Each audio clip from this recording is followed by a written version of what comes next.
नमस्कार, मैं हूं आपके साथ चंदन भारद्वाज और आप देख रहे हैं मिड डे न्यूज। प्रधानमंत्री नरेंद्र मोदी ने राज्यसभा में राष्ट्रपति के अभिभाषण पर धन्यवाद प्रस्ताव की चर्चा का जवाब दिया। पीएम मोदी ने इस दौरान बताया कि कैसे कोरोना काल में अलग अलग क्षेत्रों में सरकार ने काम किया। साथ ही उन्होंने रोजगार से लेकर महंगाई तक के मुद्दे पर बात रखी। इस दौरान पीएम मोदी ने संसद में कहा कि अगर महात्मा गांधी की इच्छा अनुसार कांग्रेस न होती तो क्या होता। उन्होंने कहा कि अगर कांग्रेस न होती तो लोकतंत्र परिवारवाद से मुक्त होता। अगर कांग्रेस न होती तो भारत विदेशी चस्पे के बजाय स्वदेशी संकल्पों के रास्ते पर चलता। अगर कांग्रेस न होती तो देश पर इमरजेंसी का कलंक नहीं होता। दशकों तक करप्शन की संस्थागत स्थिति बरकरार न रहती। जातिवाद और क्षेत्रवाद की खाई इतनी गहरी न होती। अगर कांग्रेस न होता तो सिखों के नरसंहार न होते। सालों साल पंजाब आतंक की आग में न जलता। कश्मीर के पंडितों को कश्मीर छोड़ने की नौबत न आती। बेटियों को तंदूर में जलाने की घटनाएं न होती। देश के सामान्य आदमी को मूल सुविधाओं के लिए इतने साल इंतजार न करना होता। साथ ही पीएम मोदी ने रोजगार पर बताया कि 2021 में 1,20,00,000 लोग ईपीएफओ से जुड़े हैं। ये सब फॉर्मल जॉब्स हैं। इनमें से भी 65 लाख 18 से 25 आयु के हैं, यानी इन लोगों को पहली बार जॉब मार्केट में एंट्री हुई है। कोविड प्रतिबंध खुलने के बाद हायरिंग दुगनी हो गई है। पीएम मोदी ने कहा कि अमेरिका 40 साल में सबसे ज्यादा महंगाई का दौर झेल रहा है। ब्रिटेन 30 साल की रिकॉर्ड महंगाई झेल रहा है। ऐसे माहौल में भी हमने महंगाई को एक लेवल पर रोकने का बहुत प्रयास किया है। 2014 से 2020 तक यह दर 4 से 5% के पास थी और इसकी तुलना यूपीए दौर से करें तो पता चलेगा महंगाई क्या होती है। यूपीए के समय महंगाई डबल डिजिट छू रही थी। पीएम मोदी ने आगे कहा कि देश जब आजादी के 100 साल मनाएगा तब हमें देश को कहां ले जाना है, कैसे ले जाना है, इसके लिए यह बहुत अहम समय है। पीएम मोदी ने कहा दुनिया अब भी कोविड-19 से जूझ रही है। मानवता ने पिछले 100 साल में ऐसी चुनौती नहीं देखी है। पीएम मोदी ने कहा कि कोविड के दौर में परेशानियों के बीच हमने गरीबों को घर मुहैया कराया। पीएम मोदी ने इसके अलावा कहा कि कोविड के दौर में 80 करोड़ गरीबों को मुफ्त राशन दिया गया। भारत ने विश्व के सामने एक उदाहरण पेश किया। प्रधानमंत्री नरेंद्र मोदी ने आज राज्यसभा से कांग्रेस समेत विपक्ष पर जमकर निशाना साधा। आज 100% डोज के लक्ष्य की ओर हम तेज गति से आगे बढ़ रहे हैं। मैं सम्मानित सदस्य, इस सभी आदरणीय सदस्यों से, इनके सामने हमारे फ्रंटलाइन वर्कर, हमारे हेल्थ केयर वर्कर्स, हमारे वैज्ञानिक, इन्होंने जो काम किया है उसकी सराहना करने से भारत की प्रतिभा तो खिलेगी, लेकिन इस प्रकार से जीवन खपाने वाले लोगों का भी हौसला बुलंद होगा और इसलिए सदन बड़े गौरव के साथ उनका अभिनंदन करता है, उनका धन्यवाद करता है। साल 2021 में लगभग 1,20,00,000 नए ईपीएफओ के पैरोल पे जुड़े और ये हम न भूलें, ये सारे फॉर्मल जॉब से, मैं इनफॉर्मल की बात नहीं कर रहा, फॉर्मल जॉब से, और इनमें भी 60-65 लाख 18 से 25 साल की आयु के हैं। इसका मतलब ये हुआ कि उम्र पहली जॉब की है, यानी पहली बार जॉब मार्केट में उनकी एंट्री हुई है। आदरणीय सभापति जी,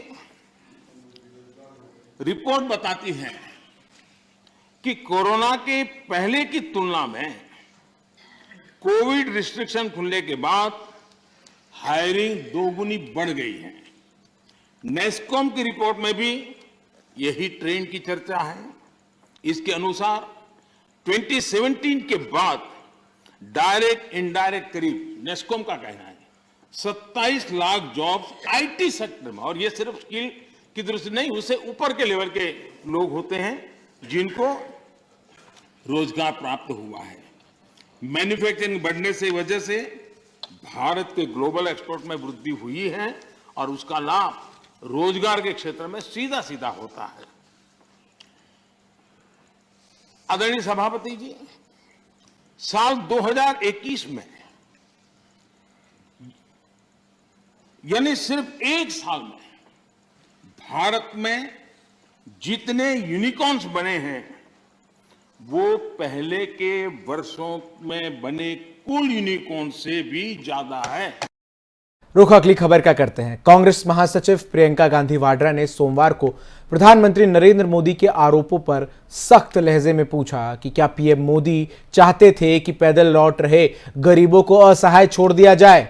पणजी में मीडिया कर्मियों से बात करते हुए प्रियंका ने कहा कि जिन लोगों को उन्होंने छोड़ दिया था, जिनके पास अपने घर लौटने का कोई रास्ता नहीं था, जो पैदल वापस जा रहे थे, क्या वो चाहते थे कि कोई उन्हें मदद ना करे? मोदी जी क्या चाहते थे? प्रियंका ने साथ ही ये भी कहा कि उन्होंने यानी प्रधानमंत्री नरेंद्र मोदी जो बड़ी बड़ी रैलियां की उनके बारे में क्या। पीएम मोदी ने कोविड के दौरान ही रैलियों को किया था। आइए आपको सुनाते हैं क्या कुछ कहा है प्रियंका गांधी वाड्रा ने।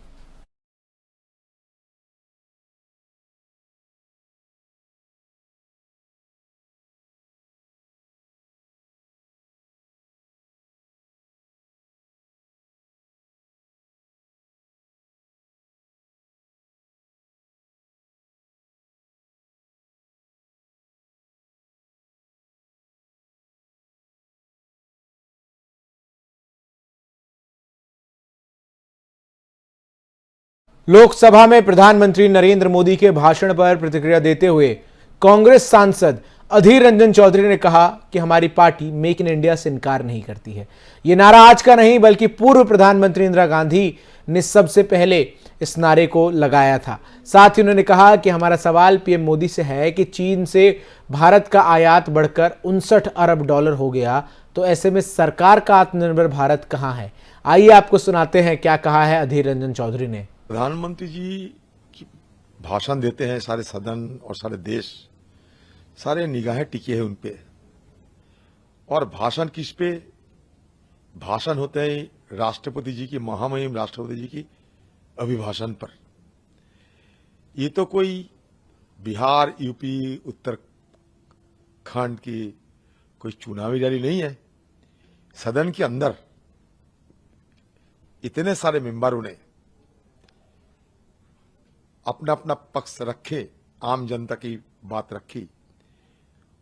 और ये हम उम्मीद करते हैं कि हम जो बात उठाई हिंदुस्तान के लिए, चाहे हमारा सुरक्षा हो, चाहे किसानों की मुद्दा हो, चाहे कोविड के मसला हो, बेरोजगार हो, महंगाई हो, इस पे प्रधानमंत्री आके हम सबको अवगत कराएंगे और कोई ना कोई रास्ता देशवासियों के सामने पेश करेंगे, जिससे हिंदुस्तान के आम लोग इस तरीके की जो मुसीबत की सामना करते हैं उससे उनको कोई।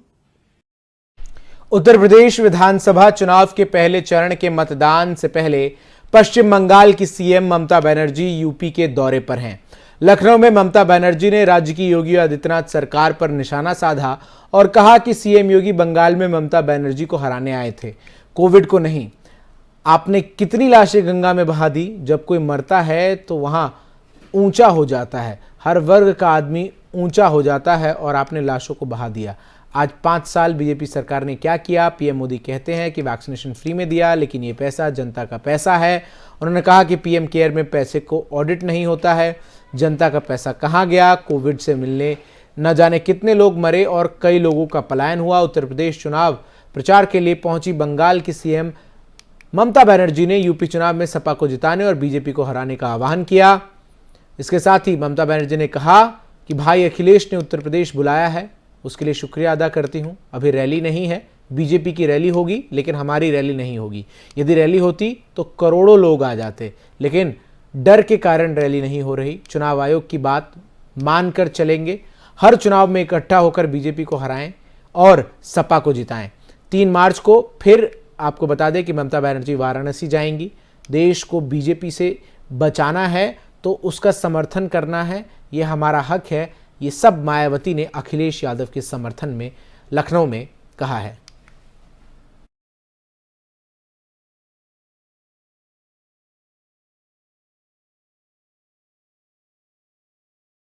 रुक अगली खबर का करते हैं। भारतीय जनता पार्टी ने उत्तर प्रदेश विधानसभा चुनाव के मद्देनजर अपना मैनिफेस्टो जारी कर दिया है।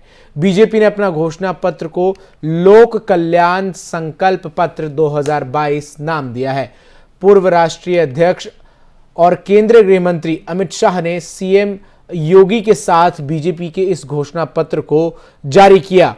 आपको बता दें कि इस घोषणा पत्र को जारी करने के अवसर पर भारतीय जनता पार्टी के तमाम वरिष्ठ नेता इस मंच पर मौजूद थे, जिसमें उत्तर प्रदेश के डिप्टी सीएम केशव प्रसाद मौर्य हों, या फिर उत्तर प्रदेश के उप मुख्यमंत्री दिनेश शर्मा हों, या फिर उत्तर प्रदेश चुनाव के सह प्रभारी अनुराग ठाकुर हों, या केंद्रीय या फिर बीजेपी के प्रदेश अध्यक्ष स्वतंत्र देव सिंह हो।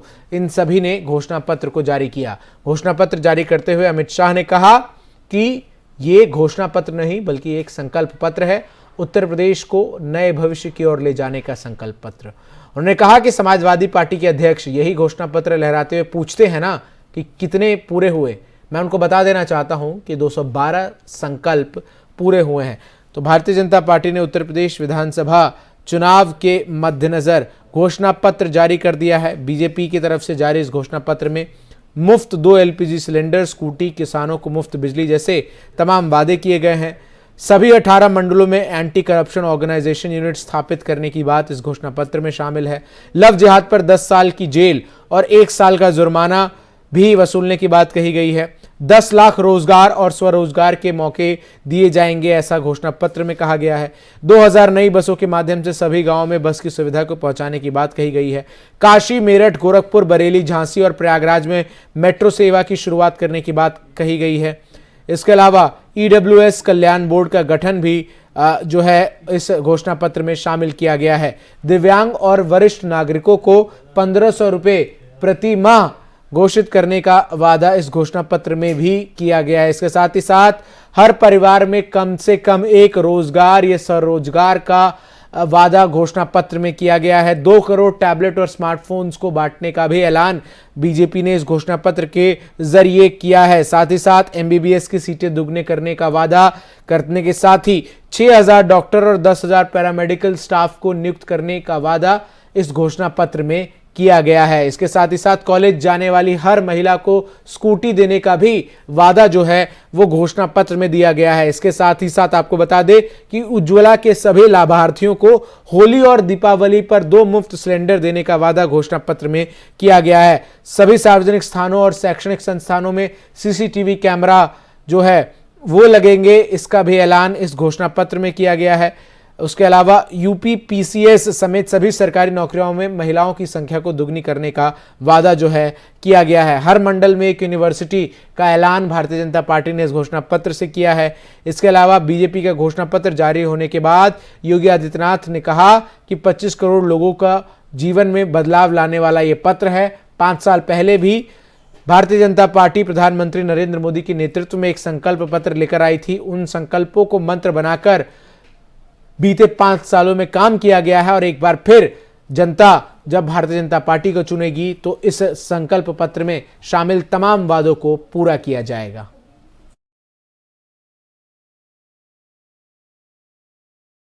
उत्तर प्रदेश में आगामी विधानसभा चुनाव के मद्देनजर बीजेपी ने मंगलवार को घोषणा पत्र जारी किया। उससे पहले समाजवादी पार्टी के नेता अखिलेश यादव ने बीजेपी पर निशाना साधा। सपा नेता ने आरोप लगाया कि बीजेपी के वादे जुमले और वो जनता को झांसा देते हैं। अखिलेश यादव ने कहा कि किसान लखीमपुर, महिला हाथरस, युवा इलाहाबाद, व्यापारी गोरखपुर और आम जनता कोरोना नहीं भूलेगी। अखिलेश यादव ने ट्वीट किया कि जिनके वादे जुमले हैं, बातें झूठी हैं और जो हर बार जनता को झांसा देते हैं वो घोषणा पत्र निकाले, संकल्प पत्र निकाले, वचन पत्र या शपथ पत्र। उत्तर प्रदेश की जनता अब विश्वास नहीं करेगी। बीजेपी भरोसा खो चुकी है। किसान लखीमपुर खीरी, महिला हाथरस, युवा इलाहाबाद, व्यापारी गोरखपुर और आम जनता कोरोना को कभी नहीं भूल सकती। दूसरी ओर लोक संकल्प पत्र जारी किए जाने के बाद सीएम योगी आदित्यनाथ ने कहा कि बीजेपी अगले 5 वर्षों के लिए 25 करोड़ निवासियों के लिए खाका तैयार कर रही है। सीएम ने कहा कि 5 साल पहले भी उन्होंने जो कुछ कहा वो करके दिखाया और आगे भी जो वादे किए गए हैं वो पूरे होंगे।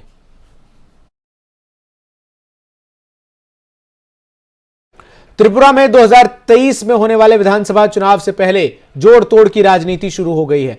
राहुल गांधी से दिल्ली में मुलाकात के बाद बीजेपी के 2 विधायक सुदीप रॉय बर्मन और आशीष शाह कांग्रेस में शामिल हो गए। इससे पहले इन दोनों विधायकों ने सोमवार को अपने पद से इस्तीफा दे दिया था। रॉय बर्मन और शाह ने सोमवार सुबह विधानसभा अध्यक्ष रतन चक्रवर्ती से मुलाकात कर उन्हें अपना इस्तीफा सौंपा था। कांग्रेस का हाथ थामने के बाद सुदीप रॉय बर्मन ने कहा कि कई और विधायक पार्टी छोड़ने के लिए तैयार हैं, लेकिन शायद वो तकनीकी कारणों से कुछ महीने और इंतजार करना चाहते हैं। बीजेपी से सभी लोगों का मोहभंग हो गया है।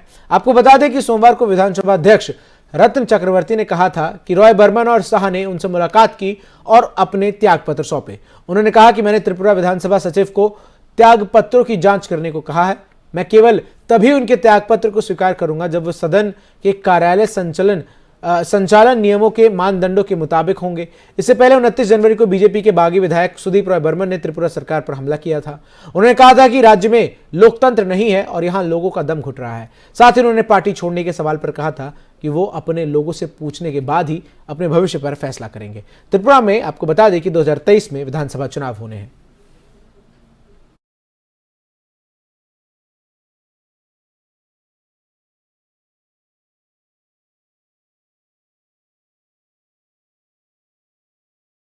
कर्नाटक के उडुपी में हिजाब विवाद को लेकर प्रदर्शन तेज हो गया है। उडुपी के महात्मा गांधी मेमोरियल कॉलेज के कैंपस में हिजाब पहनने हुई छात्राएं और भगवा गमछा पहने हुए स्टूडेंट्स प्रदर्शन कर रहे हैं।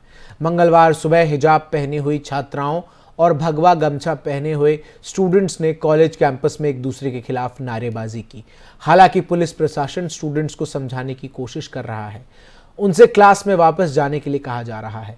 मुस्लिम छात्राओं ने हाईकोर्ट में याचिका दाखिल की है। कर्नाटक हाईकोर्ट में आज इस मामले की सुनवाई होगी, जहां एक तरफ मुस्लिम छात्राएं कह रही हैं कि हिजाब उनके धार्मिक परिधान का अंग है, वो घर से बाहर निकलते वक्त इसको जरूर पहनती हैं, उन्हें हिजाब पहनने से रोकना गलत है। वहीं भगवा गमछा पहने हुए स्टूडेंट्स का कहना है कि अगर वो अपना धार्मिक पहनावा पहनेंगी तो हम भी कॉलेज में भगवा गमछा डालकर आएंगे। आपको बता दें कि हिजाब विवाद का मामला कर्नाटक हाईकोर्ट तक पहुंच चुका है। हिजाब विवाद को लेकर आज कर्नाटक हाईकोर्ट में भी सुनवाई होनी है। जस्टिस कृष्णा दीक्षित मामले की सुनवाई करेंगी। इस मामले की लिस्टिंग के साथ ही उन्होंने कहा कि एक मामले में जो भी फैसला होगा वो सभी याचिकाओं पर लागू होगा। इसके साथ ही कोर्ट ने कुछ और दस्तावेज भी मांगे हैं। कोर्ट सभी डॉक्यूमेंट्स पहुंचाने के बाद इस पर सुनवाई शुरू करेगा। लेकिन 100 बात की एक बात यह है कि इस पूरे विवाद से पूरे कर्नाटक में सियासत गरमाई हुई नजर आ रही है, जहां एक तरफ हिजाब पहनी छात्राएं लगातार प्रदर्शन करते हुए हिजाब को अपना धार्मिक परिधान बताते हुए इसे संवैधानिक हक बता रही हैं, तो वहीं दूसरी तरफ भगवा गमछा पहने स्टूडेंट्स इस बात पर जोर दे रहे हैं कि अगर कॉलेज कैंपस में हिजाब पहनकर आने की अनुमति दी जाएगी तो वो भी भगवा गमछा पहनकर आएंगे। ऐसे में अब ये देखना होगा कि आज जब हाईकोर्ट में इस मामले में सुनवाई होती है तो इसका फैसला क्या इस विवाद को शांत करता है या फिर इस पूरे विवाद में नए आयाम जुड़ते हुए नजर आते हैं। भारत में कोरोना का कहर अब पहले से कम हो गया है। 1 महीने के बाद लगातार दूसरे दिन कोरोना के नए मामले 1 लाख से कम दर्ज किए गए हैं। देश में बीते 24 घंटे में 76,597 नए कोरोना केस आए हैं। वहीं बीते 24 घंटे में 1,188 लोगों की कोरोना से मौत हो गई है। बीते 24 घंटे में 1,80,456 लोगों ने कोरोना को मात दी है।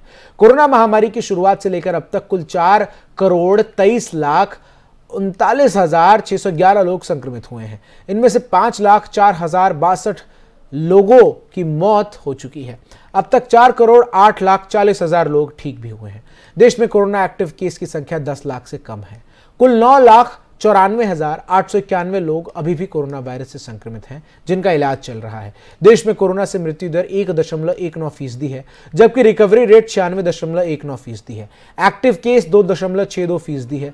कोरोना एक्टिव केस मामले में दुनिया में भारत अब 11वें स्थान पर है। कुल संक्रमितों की संख्या के मामले में भारत दूसरे स्थान पर है, जबकि अमेरिका, ब्राजील के बाद सबसे ज्यादा मौतें भारत में ही हुई हैं। तो फिलहाल के लिए मिड डे न्यूज में बस इतना ही। खबरों का सिलसिला एफएम न्यूज पर लगातार जारी है।